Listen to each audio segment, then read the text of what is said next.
That's a scary puppy, huh? So we were gonna go sailing today. There's not much wind, and number two, our axle's all jacked up on our Hobie Cat. So we're getting that put together. Then we're gonna talk about a few of the things that we wish we knew before we got a boat and before we set sail as a family. So hope you enjoy this week's episode.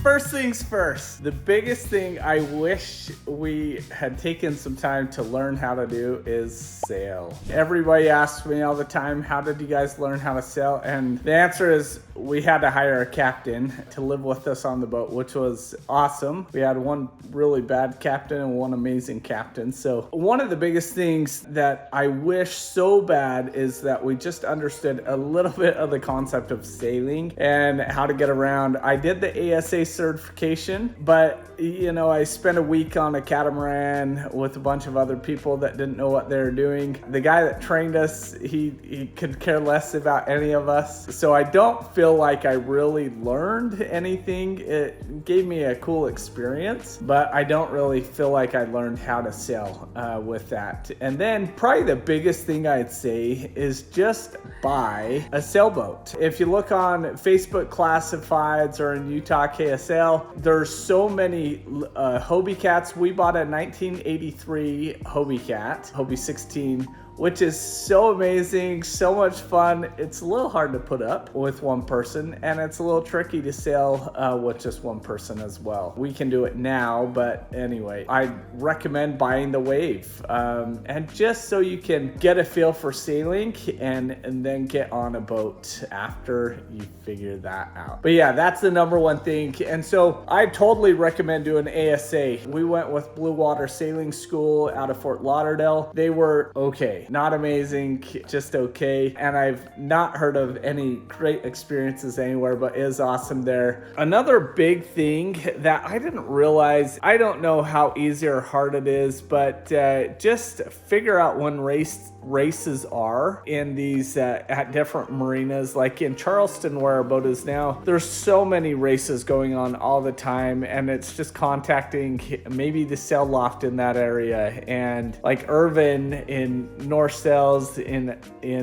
Charleston, South Carolina, call that guy. He'll tell you how to get on a boat in Charleston. There's races going on, and they're happy to take people. Owen went out with some people in Charleston. They're working on our boat, and anyway, he went out on a monohull, had a lovely time, and he knew more than most of the people on the boat. There's a couple of people that knew more, but there's just a bunch of rookies on the boat, and everybody's just learning how to sail. So there's plenty of opportunities, but that's one thing I'd very highly recommend anybody is just taking some time, learning how to sail, get comfortable. It's cost us thousands and thousands of dollars in damage that we've caused for stupid reasons. There's no need to just throw money down the toilet when you don't really need to. All right, first things first, Emerson just pulled the boat off. So we have the T-Wall as well, and that's a great boat to buy, but it's expensive. I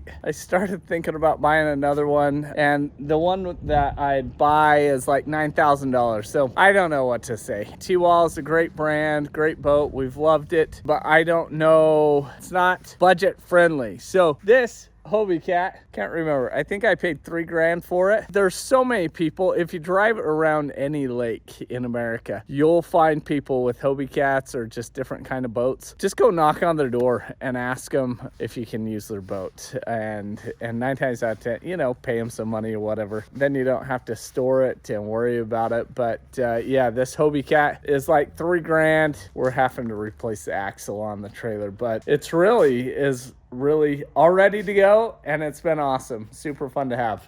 Let's check out this. Emerson jacked the trailer up, and the tire just fell right off. That's how bad it was. The people said the trailer had been serviced, and oh well. Whose tires? It's just as bad. Yep. 1983. we're gonna have problems. So if you're ever in southern Utah and you need a place to stay, we're actually we're putting in a little, it's built after the Spring Hill Suites, but just a little apartment right here. So it will be awesome. We're excited to have it done. So if you're ever looking for a place in Hurricane, let us know. We can't really rent it out, so we're just gonna have it for friends and family and stuff. So love to have you. Have a little desk right here, a little kitchenette, washer and dryer, master bed will be right here. Awesome views.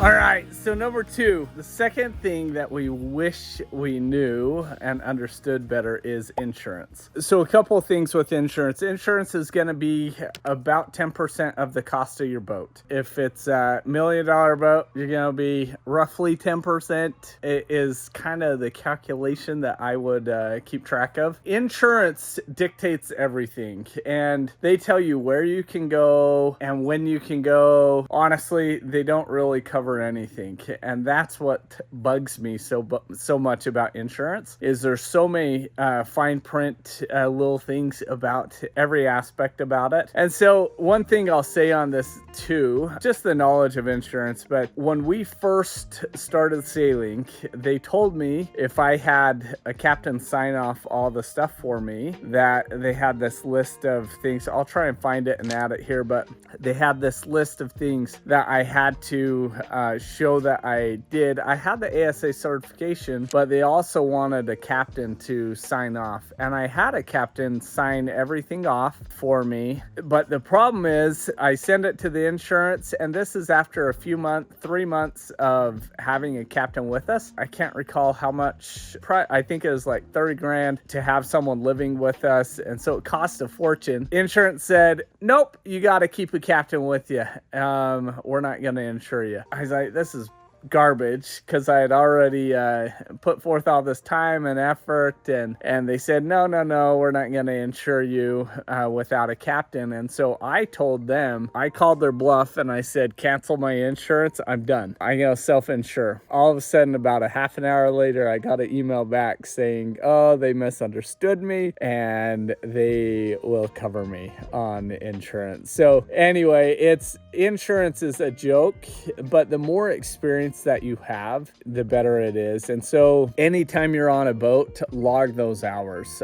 exactly what type of boat it was, when it was. It doesn't matter if it's a motorboat, whatever, log those hours. And so that you can, when it comes time to get insurance, you can show them exactly what you have and how long you've had it. So we're with Concept right now. I was going to add a whole different section on this, but I'll just kind of include it. One of the problems with boating is, where do you flag your boat? Concept isn't going to cover me unless it's a catastrophic loss. Whatever, they may say otherwise, but we'll see if I ever use it. But the problem is, if I flagged our boat, I paid extra to get it flagged in the USA. Now that we've been on the boat, I've realized I didn't need to get it flagged in the US, and I could have kept it flagged in France or one of the Caribbean islands. There's lots of different ways that, one, you can save on taxes, and two, US flag boats, you pay so much more in insurance. It's ridiculous how much more. And if you're planning to go around the world, just stay in the Caribbean. Yeah, you have to go in and out of the US, but it's not that big of a deal to just sail over to the Bahamas or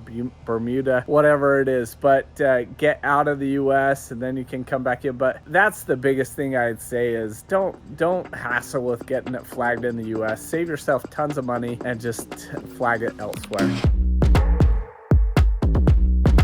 Got a couple more things for you. Number one is purchasing a boat. So many people I've talked to, they get so hung up on trying to find a boat in Florida or California, something like that. We bought our boat in France, and I'm so glad we bought it over in the Mediterranean so we could explore that area, and then we're going home. And it kind of forced us to do this big ocean crossing. I'd strongly recommend anybody to look outside the country, and even down in this time of year, you can find boats down in Grenada. Then you buy them down in Grenada, sell them up through the Caribbean, and then possibly fix them up as you're going and sell it on the East Coast if you only had one season to do. But there's so many options to buy boats, and you're gonna save tons of money by just going down to Grenada. You know, it's a bit of a flight, but there's enough people that you can look up Grenada sailing forums and stuff, and you can find enough people that it wouldn't be that hard to find someone that could come on the boat with some experience that you trust. I know a couple of surveyors that I could, it's going to cost you a bit of money to get someone from the US, but honestly, a thorough inspection by anybody, including yourself, will be good enough. There's all kinds of information on what to do on a boat survey, so if you look that up on YouTube, you'll be able to find some good recommendations on that. But go get it in Croatia, Greece, Turkey. Get it outside of the US. That's gonna save you a ton of money. It's a little tricky to get them elsewhere. Once you start traveling to France and other places, you learn that people are just like you and I, and there's a lot of people you can trust. You gotta be careful.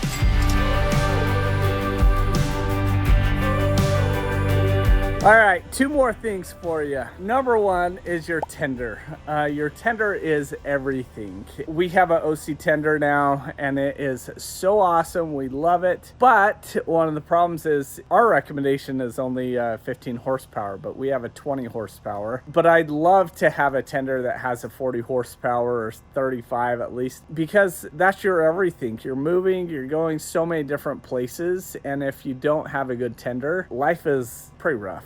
So you're using it almost every single day to get to the beach, to go shopping, to go explore, whatever it is. I love what Keith on Sailing Zatara says. He says, buy your tender and then buy your boat that fits your tender. And the big thing is getting a reliable motor that you're not going to have any issues with, and it's worth getting a brand new one. And so there's no question about it. It'll be a good motor.